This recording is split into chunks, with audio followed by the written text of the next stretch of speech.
Welcome to Pratap classes. दोस्तों, Pratap classes के YouTube channel पर आपका हार्दिक स्वागत है। आज हम चर्चा फिर से करेंगे स्कूल व्याख्याता के प्रथम प्रश्न के लिए इंडियन हिस्ट्री की चर्चा कर रहे थे।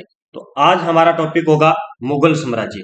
इससे पहले हमने गुप्त साम्राज्य की चर्चा कर ली है, उसमें आपको हमने टॉप 100 क्वेश्चन दिए थे।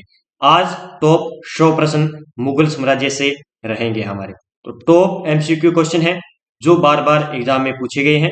डेली आपको लाइव सुबह 9 बजे क्लास मिलती है इसकी, और इसकी पीडीएफ आपको प्रताप क्लासेस के टेलीग्राम चैनल पर उपलब्ध हो जाएगी। तो सभी विद्यार्थी वीडियो को लाइक कर दीजिए, शेयर कर दीजिए, और चैनल पर नहीं है तो चैनल को क्या है सब्सक्राइब कर लीजिए ताकि आपके पास डेली नोटिफिकेशन पहुंच जाए। तो चर्चा करते हैं आज के क्वेश्चन की। देखिए, पहला क्वेश्चन है हमारा, 1526 ईस्वी में बाबर ने किस वंश के शासक को परास्त कर मुगल साम्राज्य की नींव डाली।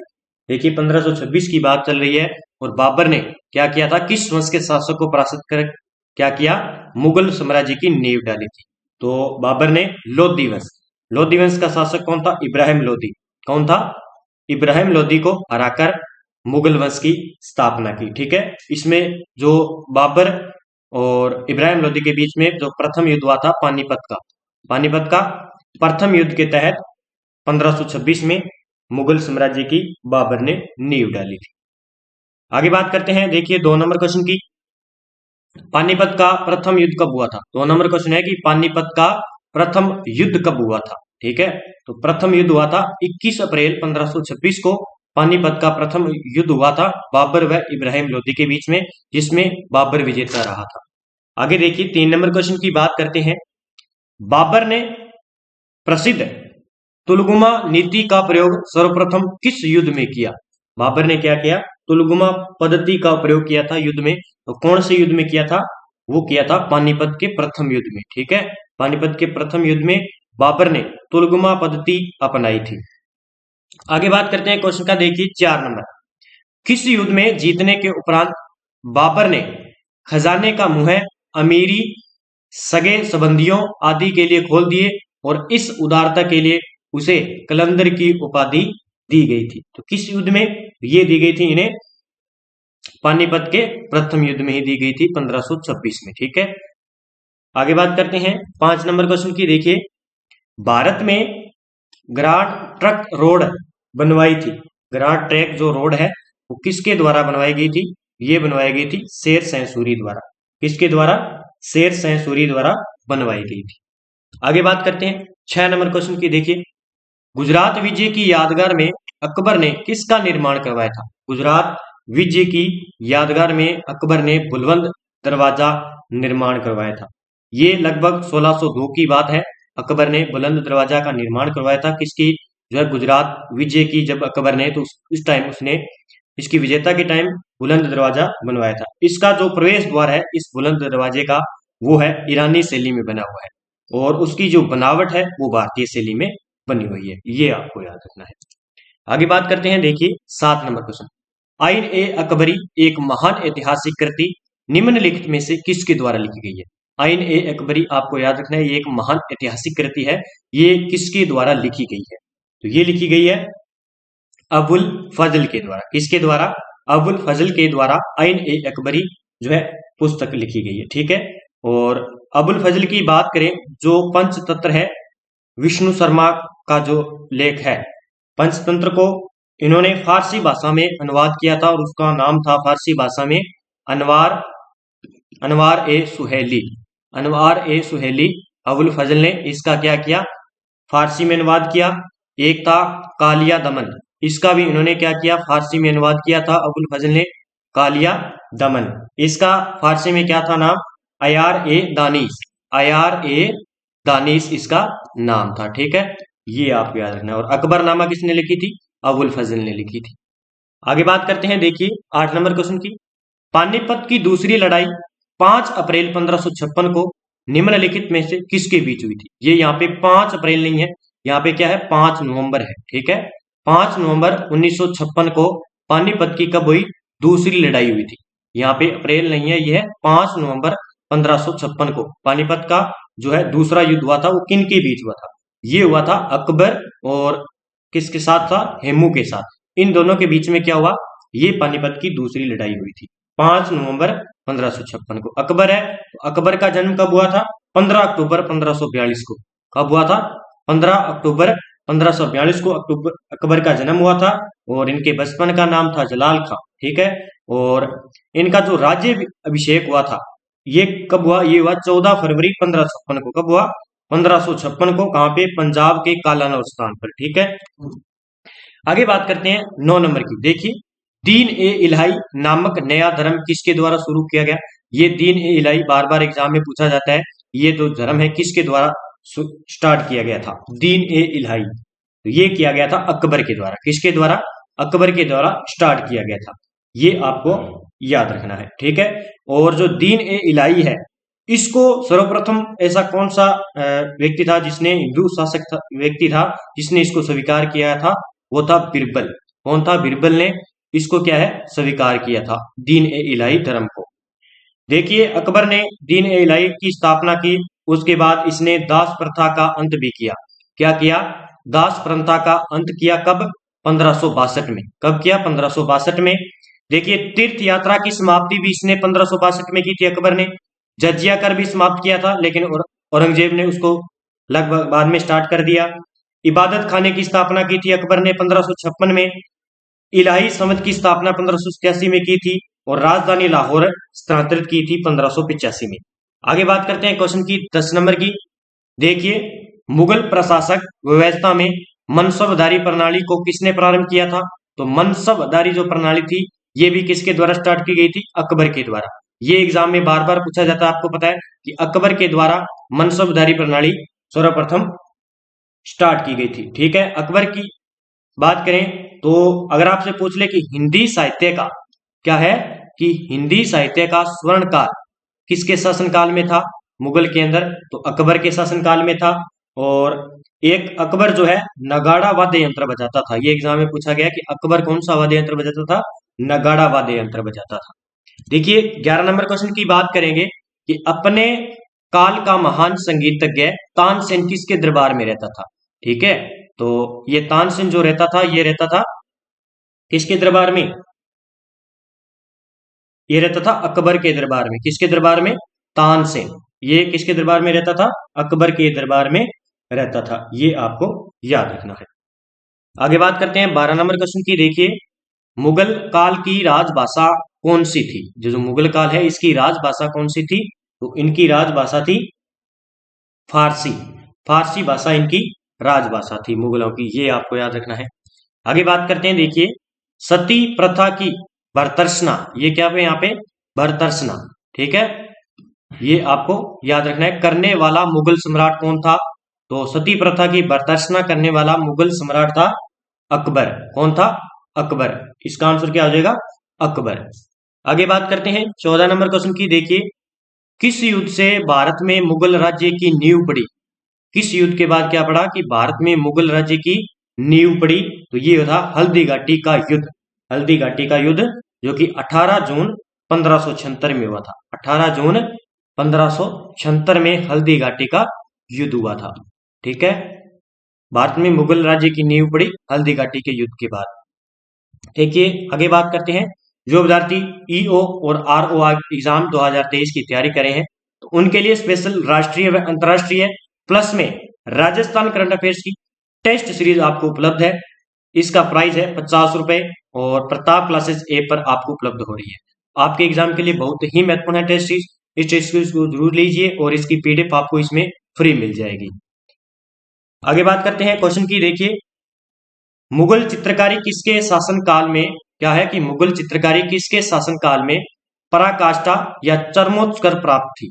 तो किसके शासन काल में जो है मुगल चित्रकारी सर्वश्रेष्ठ जो है चरमोत्कर्ष प्राप्त की थी? तो इसका आंसर हो जाएगा जहांगीर के काल में। किसके काल में? जहांगीर के काल में। जहांगीर का काल कब तक था? 1605 से लेकर और 1627 तक इसका शासनकाल था जहांगीर का। और अकबर का उत्तराधिकारी था। इसका जन्म होता है 30 अगस्त 1569 को इसका जन्म होता है। ठीक है। और इसको किस रूप में याद किया जाता है? ये एग्जाम में पूछा जाता है। न्याय की जंजीर के रूप में इन्हें याद किया जाता है। न्याय की जंजीर के रूप में जहांगीर को याद किया जाता है, ये आपको याद रखना है। आगे बात करते हैं 16 नंबर क्वेश्चन की। देखिए, निम्नलिखित में से किसने अकबर की जीवन कथा लिखी थी, यानी अकबर की जीवन कथा किसके द्वारा लिखी गई थी? ये लिखी गई थी अबुल फजल के द्वारा। किसके द्वारा? अबुल फजल के द्वारा अकबरनामा लिखा गया था, आपको पता है, तो ये अबुल फजल के द्वारा लिखी गई थी।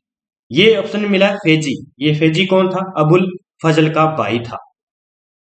आगे बात करते हैं 17 नंबर क्वेश्चन की बात करें। शेर शाह की महानता का द्योतक क्या है? शेर शाह की महानता का द्योतक क्या है? तो इसमें है प्रशासनिक सुधार। इसका आंसर क्या आ जाएगा? प्रशासनिक सुधार इसका द्योतक है। हुमायूं के विरुद्ध उसका विजय अभियान, श्रेष्ठ सैन्य नेतृत्व, धार्मिक संस्था। आगे बात करेंगे, देखिए 18 नंबर क्वेश्चन की। हुमायूं नामा किसने लिखा था? हुमायूं नामा किसने लिखा था? ये लिखा था गुलबदन बेगम ने। किसने? गुलबदन बेगम ने। ये कौन थी? ये थी बाबर की पुत्री। गुलबदन बेगम कौन थी?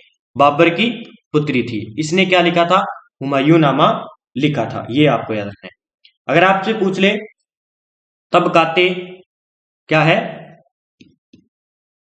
तबकाते अकबरी किसने लिखा? तबकाते अकबरी ये लिखा था ख्वाजा निजामुद्दीन अहमद ने। एक है तुझके जहांगीरी, ये जहांगीर ने लिखा था।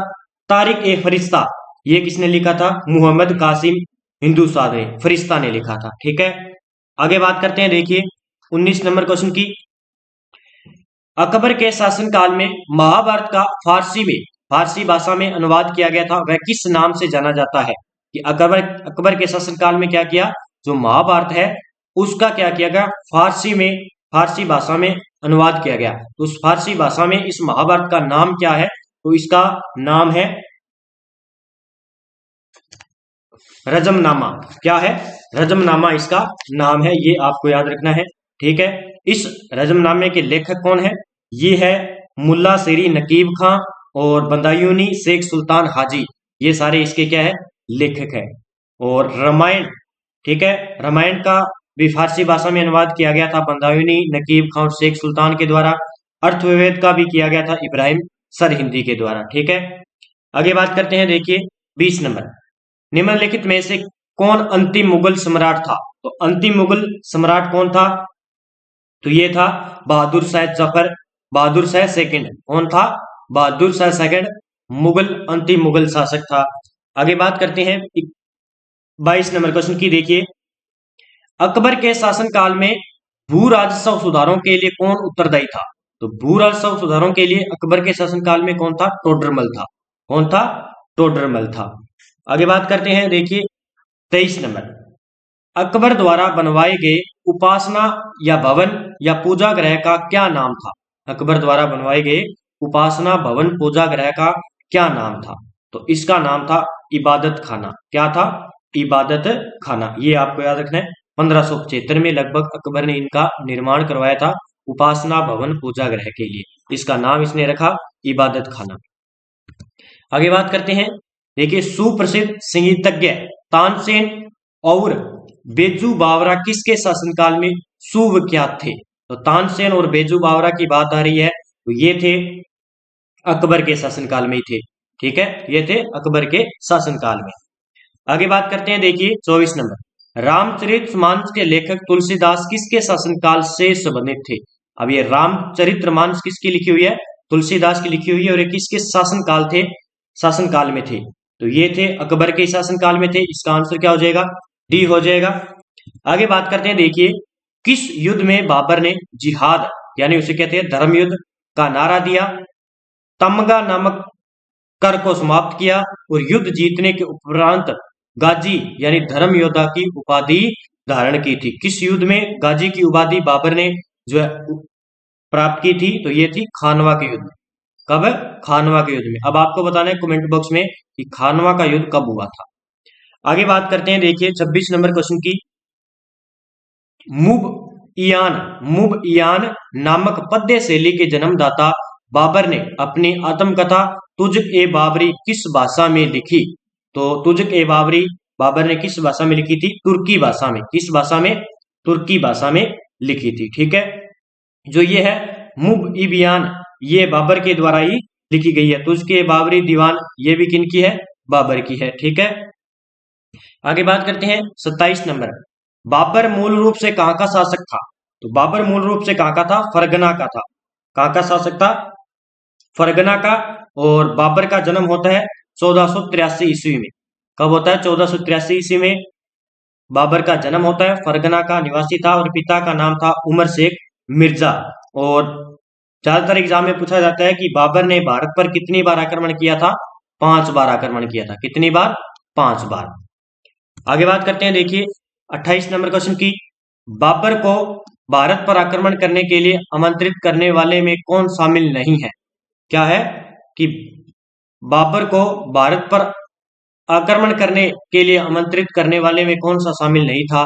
देखिए, पंजाब का सूबेदार दौलत खां लोधी और उसका पुत्र दिलावर खां लोधी, ये सही है। इब्राहिम लोधी का चाचा आलम खां लोधी, ये सही है।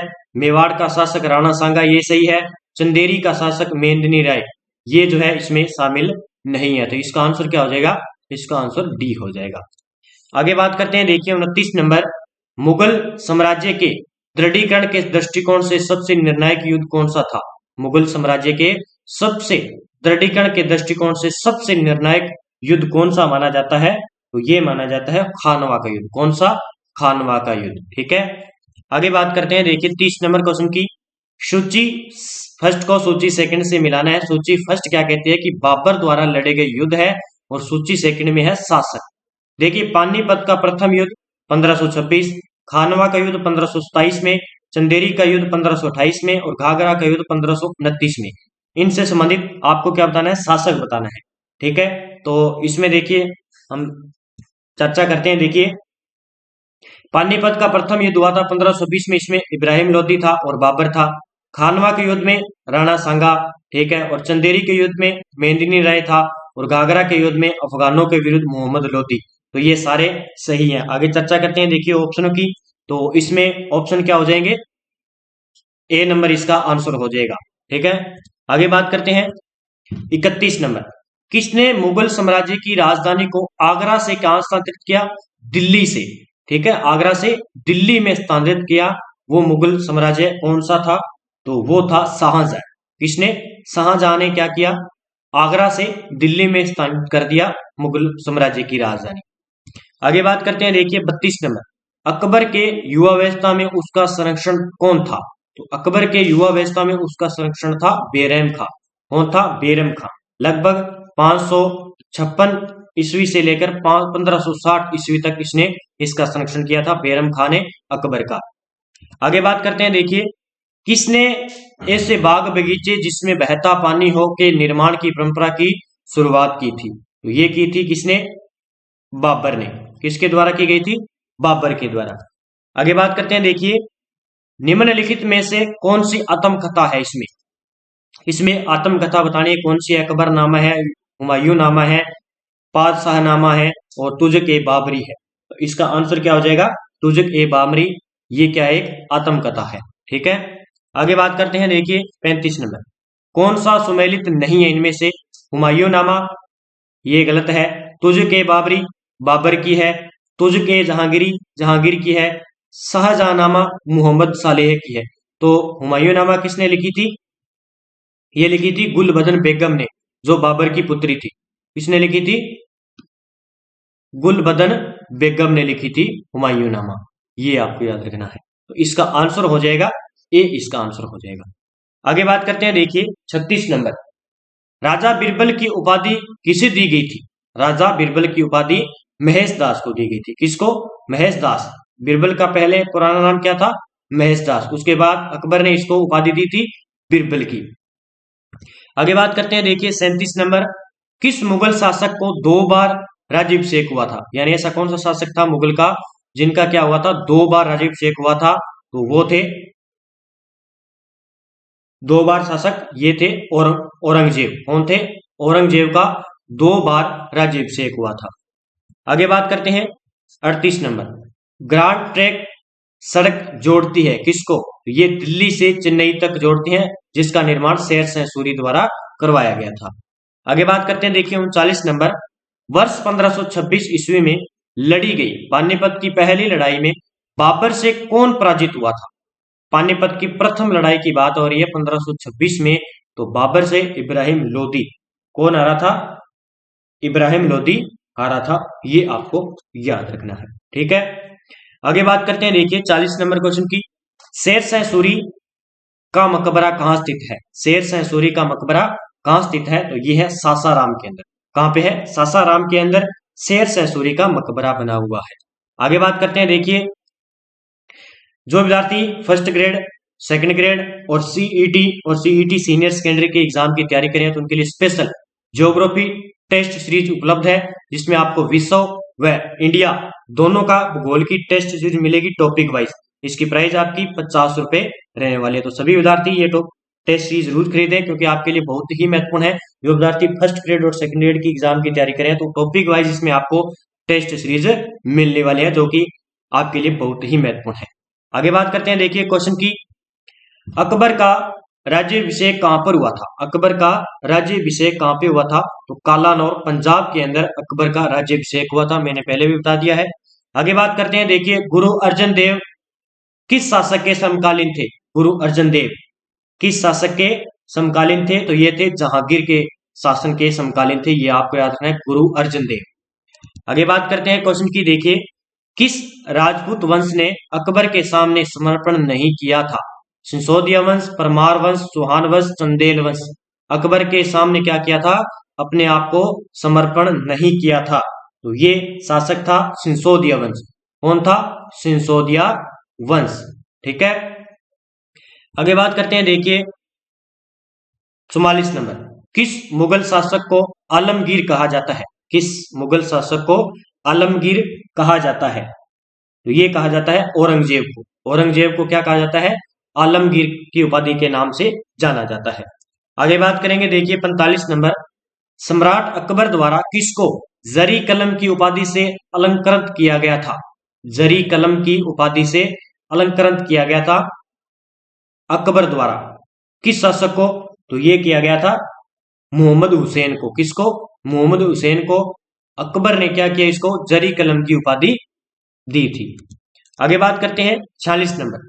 बाबर ने पहली बार पश्चिम से कहां होकर भारत में प्रवेश किया था? तो बाबर जब पहली बार आया था पश्चिम से, तो भारत में इसने प्रवेश किया था सिंध से। कहां से? सिंध प्रांत से पहुंचा था। आगे बात करते हैं, देखिए फेजी निम्नलिखित में से किसके दरबार में रहा था?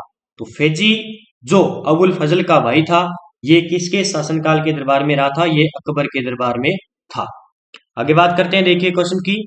किसके समय में मलिक मोहम्मद जायसी ने पद्मावत की रचना की थी? पद्मावत ग्रंथ की रचना की थी।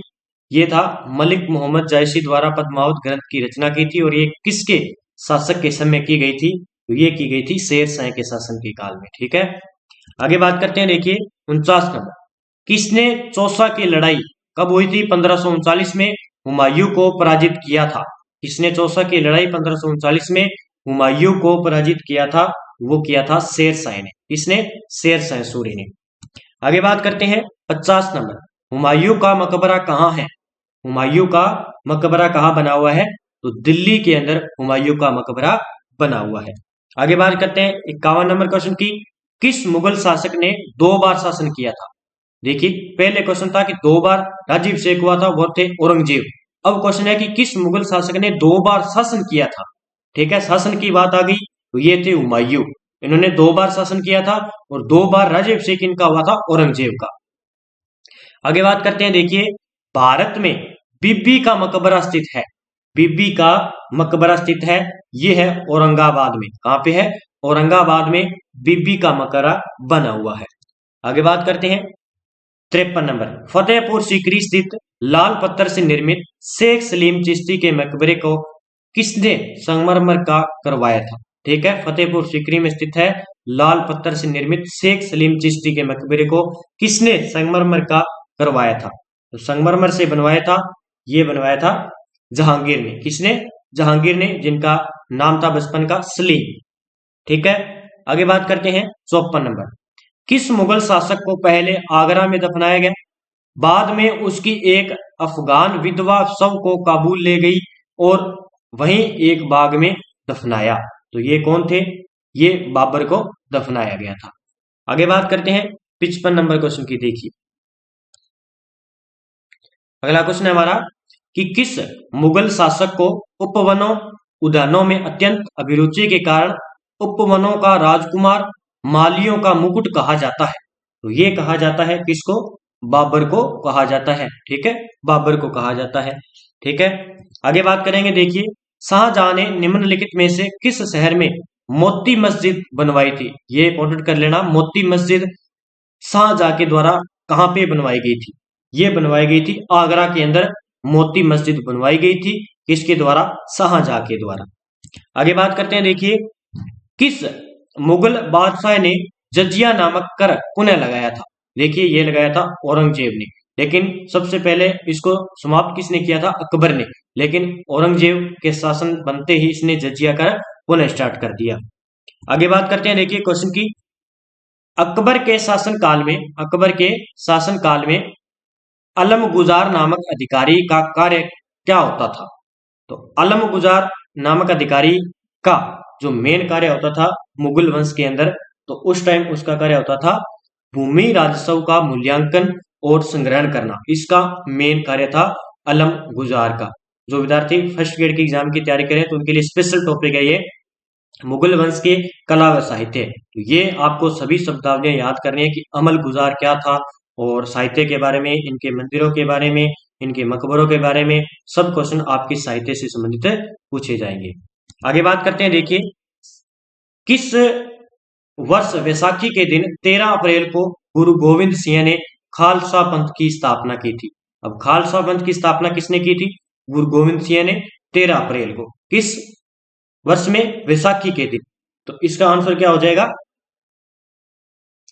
1699 में। ठीक है, 1699 के अंदर खालसा पंथ की स्थापना गुरु गोविंद सिंह ने की थी।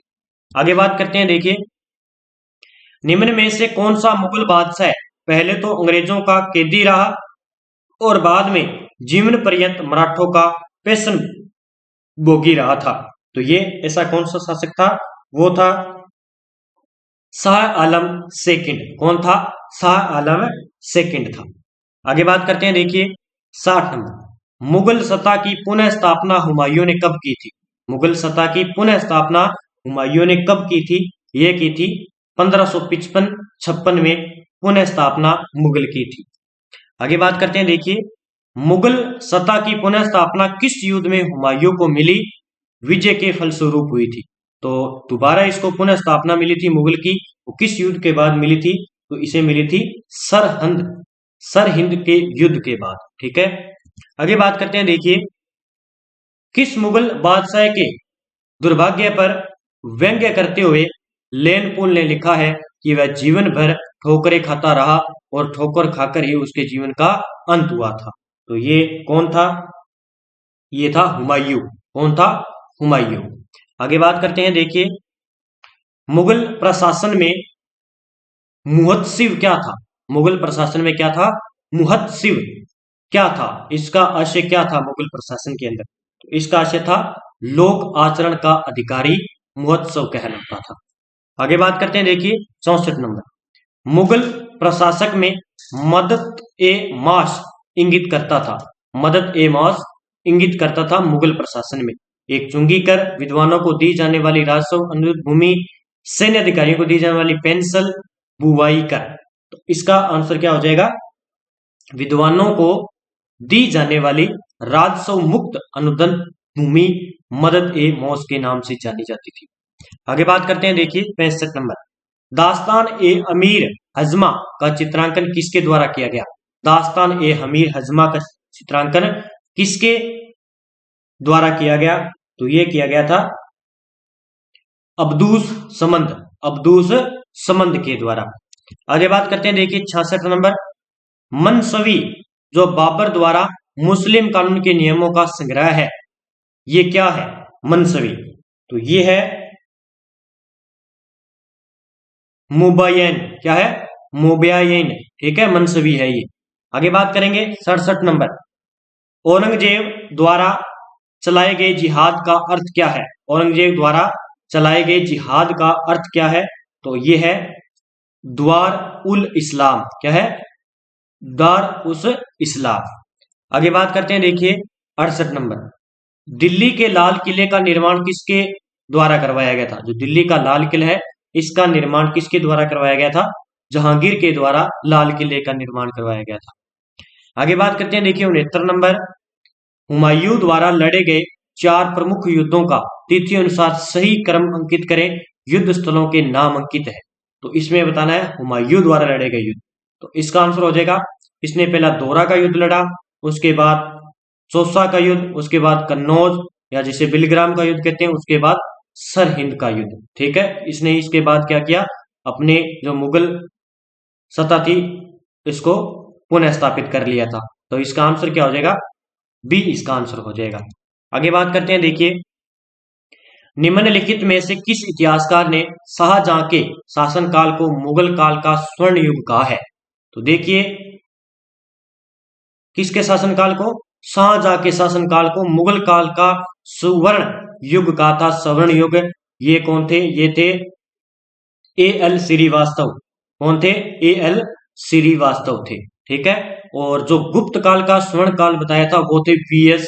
स्मिथ। मैंने पहले बताया कि V.S. स्मिथ ने गुप्त काल को क्या बताया था? इन्होंने सुवर्ण काल बताया था। ठीक है, आगे बात करते हैं, देखिए 71 नंबर, म्यूर सिंहासन तख्त ए ताऊस पर बैठने वाला अंतिम मुगल बादशाह कौन सा था? म्यूर सिंहासन यानी तख्त ए ताऊस पर बैठने वाला अंतिम मुगल बादशाह कौन था? तो ये था अंतिम बादशाह मोहम्मद शाह रंगीला, मोहम्मद शाह रंगीला। ठीक है, आगे बात करते हैं, देखिए जानी प्रणाली किसकी उपज है? जानी प्रणाली किसकी उपज थी? गयासुद्दीन तुगलक की, सिकंदर लोदी की, शेरशाह की, अकबर की? जानी प्रणाली ये थी शेरशाह की। किसकी? शेरशाह की। आगे बात करते हैं, देखिए जवाबित का संबंध किससे था? जवाबित का संबंध किससे था? तो ये था राज्य कानून से। किससे? राज्य कानून से। आगे बात करते हैं, देखिए किस मुगल बादशाह को जिंदा पीर कहा जाता था? किस मुगल बादशाह को क्या कहा जाता था? जिंदा पीर के नाम से जाना जाता था। तो वो थे औरंगजेब। और औरंगजेब को क्या कहा जाता है? जिंदा पीर के नाम से जाना जाता है। आगे बात करेंगे, देखिए 75 नंबर, अंतिम मुगल बादशाह बहादुर शाह जफर था, उनके पिता का नाम क्या था? अंतिम मुगल बादशाह कौन था? बहादुर शाह जफर। ठीक है, तो इनके पिता का क्या नाम था? इनके पिता का नाम था अकबर शाह सेकंड। कौन था? अकबर शाह सेकंड इनके पिता का नाम था। आगे बात करते हैं, देखिए 76 नंबर क्वेश्चन की, अकबर ने सर्वप्रथम वैवाहिक संबंध राजपूतों के जिस ग्रह से स्थापित किए थे वह थे? तो सर्वप्रथम अकबर ने कछवाहा वंश से जो है वैवाहिक संबंध स्थापित किए थे। आगे बात करते हैं, निम्नलिखित ये क्वेश्चन आ गया, निम्नलिखित में मुगल बादशाहों में किसने अपनी आत्मकथा फारसी में लिखी थी? निम्नलिखित मुगल बादशाहों में किसने अपनी आत्मकथा फारसी में लिखी थी? तो इसका आंसर हो जाएगा जहांगीर ने। किसने? जहांगीर ने। आगे बात करेंगे, देखिए मुगलों ने नवरोज या नौरोज का त्योहार लिया था फारसियों से। कहां से लिया था?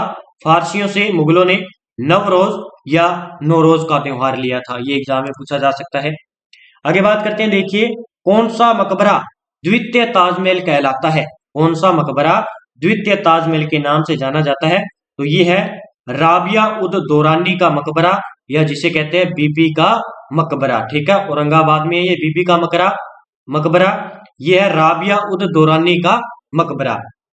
आगे बात करते हैं, देखिए अनवार ए सुहेली ग्रंथ किसका अनुवाद है? अनवार ए सुहेली ग्रंथ किसका अनुवाद है? तो ये है पंचतंत्र का। किसका? पंचतंत्र का। अबुल फजल ने इसका जो है हिंदी अनुवाद किया था। ठीक है, आगे बात करते हैं क्वेश्चन की, देखिए निम्न में से किसने मुगल काल में ऐतिहासिक विवरण लिखा था? मुगल काल में ऐतिहासिक विवरण लिखा था तो किसने लिखा था? आपको पता है गुलबदन बेगम ने हुमायूंनामा लिखा था। आगे बात करते हैं, देखिए 80 नंबर, अकबर द्वारा अपनाई गई सुलह ए कुल यानी जिसे कहते हैं सार्वभौम शांति तथा भाईचारा की अवधारणा निम्नलिखित में से किस पर आधारित थी? राजनीतिक पर, धार्मिक पर, उदारवादी पर, उपरोक्त सभी। तो ये किस पर आधारित थी? इसकी सुलह की नीति जो अकबर द्वारा अपनाई गई थी, जिसे सार्वभौम शांति यानी भाईचारा की नीति भी कहा जाता है। तो ये सभी पर थी, यानी राजनीतिक पर थी, धार्मिक पर थी और उदारवादी सांस्कृतिक दृष्टिकोण पर थी। आगे बात करते हैं, देखिए प्रसिद्ध संगीतज्ञ तानसेन का मकबरा स्थित कहाँ पे है? ये एग्जाम में पूछा जा सकता है कि जो प्रसिद्ध संगीतज्ञ थे अकबर के दरबार में, तानसेन, ठीक है, इनका जो मकबरा है वो कहाँ पे बना हुआ है? तो इनका मकबरा ग्वालियर के बना हुआ, ग्वालियर उत्तर प्रदेश में बना हुआ है। आगे बात करेंगे, देखिए मुगल प्रशासन में जिले को किस नाम से जाना जाता था? तो देखिए मुगल प्रशासन के अंदर जिले को किस नाम से जाना जाता था? दस्तूर के नाम से। किसके नाम से? दस्तूर के नाम से। आगे बात करते हैं क्वेश्चन की, देखिए दिल्ली के प्रसिद्ध जामा मस्जिद का निर्माण किसने करवाया था? दिल्ली में स्थित जामा मस्जिद का निर्माण किसने करवाया था? शाहजहां ने करवाया था। किसने? शाहजहां ने। आगे बात करते हैं, देखिए निम्न में मुसलमान विद्वानों में से हिंदी साहित्य के लिए किसका सबसे महत्वपूर्ण योगदान है? निम्न में से मुसलमान विद्वानों में हिंदी साहित्य के लिए किसका सबसे महत्वपूर्ण योगदान है? तो देख लिए किसका है, इसमें आपको जवाब कमेंट बॉक्स में देना है। मैंने इसका उत्तर पहले भी बता दिया आपको। आगे बात करते हैं क्वेश्चन की, देखिए 85 नंबर, अकबर द्वारा बनाई गई श्रेष्ठतम इमारतें पाई जाती है। अकबर द्वारा बनाई गई श्रेष्ठतम इमारतें पाई जाती है, तो इसका आंसर हो जाएगा फतेहपुर सीकरी में। कहां पे? फतेहपुर सीकरी के अंदर। आगे बात करते हैं, देखिए 90 नंबर, मुगल सम्राट अकबर के समय का प्रसिद्ध चित्रकार था। मुगल सम्राट अकबर के समय का प्रसिद्ध चित्रकार कौन था? तो अकबर के दरबार में थे दसवंत। कौन था?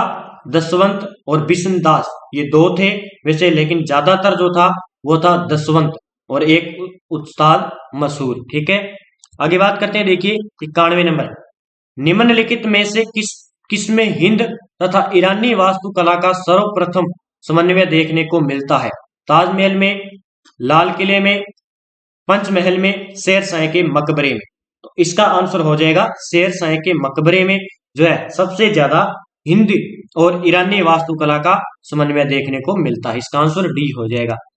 आगे बात करते हैं, देखिए मुगल काल में निम्नलिखित बंदरगाहों में से किसको बाबुल मक्का यानी मक्का का द्वार कहा जाता है? मुगल काल में तो मक्का का द्वार किसको कहा जाता है? ये कहा जाता है सूरत को। किसको? सूरत को कहा जाता है मुगल काल में। आगे बात करते हैं, देखिए अकबर के शासन काल में पुनः गठित केंद्रिक प्रशासन तंत्र के अंतर्गत सैनिक विभाग का प्रमुख था। तो सैनिक विभाग का प्रमुख कौन था? इसका आंसर हो जाएगा मीर बख्शी। कौन था? मीर बख्शी। आगे बात करते हैं, देखिए 94 नंबर, राजपुताना क्षेत्र के किस राज्य को जीतने में मुश्किल हुई? जब अंततः जीत मिली तो शेरशाह के मुख से अनायास यह निकला कि अरे मैंने एक मुट्ठी भर बाजरे के पीछे हिंदुस्तान का राज्य ही गवा दिया। तो ये किसके बारे में कहा गया? राजपुताना क्षेत्र का। तो ये था, इसका आंसर हो जाएगा मारवाड़। इसका आंसर क्या हो जाएगा? मारवाड़ के लिए कहा था। आगे बात करते हैं, देखिए 95 नंबर, शेरशाह के बारे में असत्य बताना। देखिए शेरशाह ने उपज का 1/3 भाग कर के रूप में निर्धारित किया, ये कथन सही है। देखिए शेरशाह के समय में किसानों को जरीवाना यानी सर्वेक्षण शुल्क और मुहासिलाना यानी कर संग्रह शुल्क भी चुकाना पड़ता था, ये कथन सही है। आगे देखिए, आगे है भूमि की पैमाइश हेतु शेरशाह ने 32 अंक वाले सिकंदरी गज व सन की डंडे का प्रयोग किया। शेरशाह ने सासाराम में एक सुंदर किले का निर्माण करवाया। तो इसका आंसर क्या हो जाएगा? ये इसका आंसर हो जाएगा असत्य, हो जाएगा डी।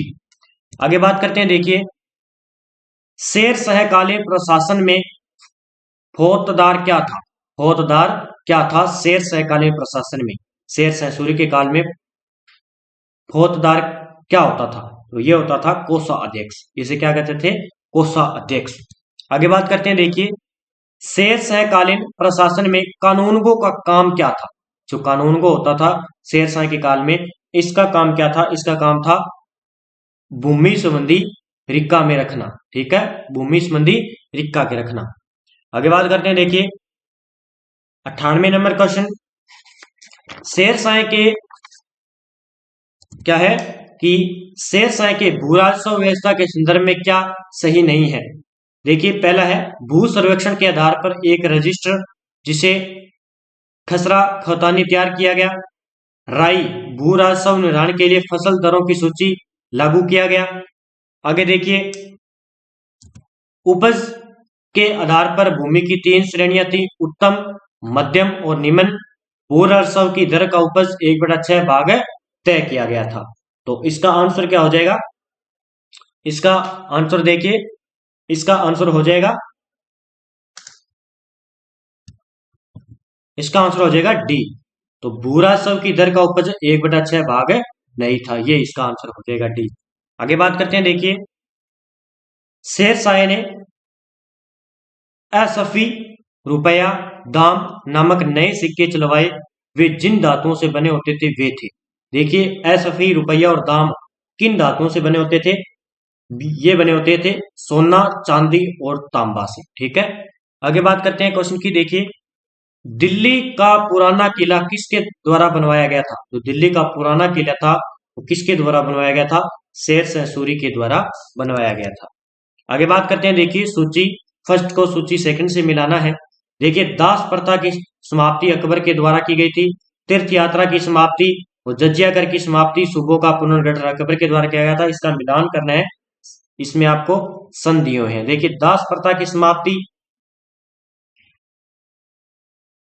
और उसके बाद तीर्थ कर की समाप्ति और जजिया कर की समाप्ति और सूबों का पुनर्गठन। देखिए इसका आंसर देखते हैं, तो इसका आंसर क्या हो जाएगा, इसका आंसर हो जाएगा 101 का, ये हो जाएगा ए। क्या हो जाएगा, ए। ठीक है, इसमें देख लीजिए लगभग है। दास प्रथा की समाप्ति 1562 में, तीर्थ यात्रा की समाप्ति 1563 में, जजिया कर की समाप्ति 1564 में और सूबों का पुनर्गठन 1580 के अंदर। आगे बात करते हैं, देखिए क्वेश्चन की 102 नंबर, सूची फर्स्ट को सूची सेकंड में सम्मिलित करना है। देखिए इबादत खाना धर्म संसद की स्थापना कब की गई थी, अकबर ने की थी। मजहर की घोषणा, नौरेज उत्सव का पुनर्द्वार जो पारसियों से लिया गया था। दीन ए इलाही की घोषणा कब की थी, अकबर ने। तो ये इस प्रकार के क्वेश्चन आपको मिलान चिन्ह में मिल सकते हैं। देखिए इनका आंसर देखते हैं, तो इसका आंसर हो जाएगा बी। क्या हो जाएगा, इसका आंसर हो जाएगा बी, सारे सम्मिलित है। आगे बात करते हैं, देखिए 103 नंबर क्वेश्चन की सूची फर्स्ट और सेकंड को मिलाना है। देखिए करोड़ी की नियुक्ति, दहसाला बंदोबस्त लागू कब किया गया था, इलाही संवत का प्रचलन कब था, इलाही गज का प्रचलन कब था, इसका मिलान चिन्ह करना था। देखिए 103 नंबर क्वेश्चन का आंसर देखते हैं हम, क्या हो जाएगा 103 नंबर का आंसर ए। क्या हो जाएगा, ए। ठीक है, सभी लगभग इसमें मिलान है। देखिए किरोड़ी की नियुक्ति लगभग 1573 में, दहसाला बंदोबस्त लागू किया गया था 1580 में, इलाही संवत का प्रचलन हुआ था 1584 में, इलाही गज का प्रचलन हुआ था 1587 के अंदर। ठीक है, आगे बात करते हैं, देखिए 104 नंबर क्वेश्चन। ठीक है, 105 नंबर, निम्न इतिहासकारों में किसने अकबर को इस्लाम का शत्रु कहा है। किसने अकबर को क्या कहा था, इस्लाम का शत्रु कहा था। तो ये कहा था बंदायूनी ने। किसने, बंदायूनी ने। आगे बात करते हैं, देखिए लास्ट क्वेश्चन, अकबर ने किसे कवि राय या कवि राज की उपाधि दी थी। अकबर ने किसे कवि राय या कवि राज की उपाधि दी थी, तो ये दी थी बिरबल को। किसको, बिरबल को ये उपाधि दी थी। देखिए जो विद्यार्थी सीईटी के एग्जाम की तैयारी कर रहे हैं और एलडीसी के एग्जाम की तैयारी कर रहे हैं, ईआरओ के एग्जाम की तैयारी कर रहे हैं, सूचना सहायक की तैयारी कर रहे हैं, तो उनके लिए India plus world current affairs की जो है टेस्ट सीरीज आपको जनवरी 2023 से लेकर दिसंबर 2023 तक उपलब्ध है। इसमें आपको जनवरी 2023 से लेकर और दिसंबर 2023 तक मंथली वाइज टेस्ट सीरीज और प्लस में आपको फ्री पीडीएफ मिलेगी। ओनली 50 रुपए आपको एक साल में इन्वेस्टमेंट करना है। ठीक है, 50 रुपए लगेंगे आपके और इसमें आपको जनवरी 2023 से लेकर दिसंबर 2023 तक पीडीएफ मिलती जाएगी। ठीक है, मंथली वाइज आपको इसमें टेस्ट मिलेगा। तो आज के जितने भी क्वेश्चन थे हमने चर्चा कर ली है। इस प्रकार जुड़े रहिए फर्स्ट ग्रेड की एग्जाम के लिए। कल हमारा टॉपिक होगा 1857 की क्रांति। इसी प्रकार हम इंडिया जीके के सभी क्वेश्चन जो है कंप्लीट करते जाएंगे। तो जय हिंद, जय भारत दोस्तों।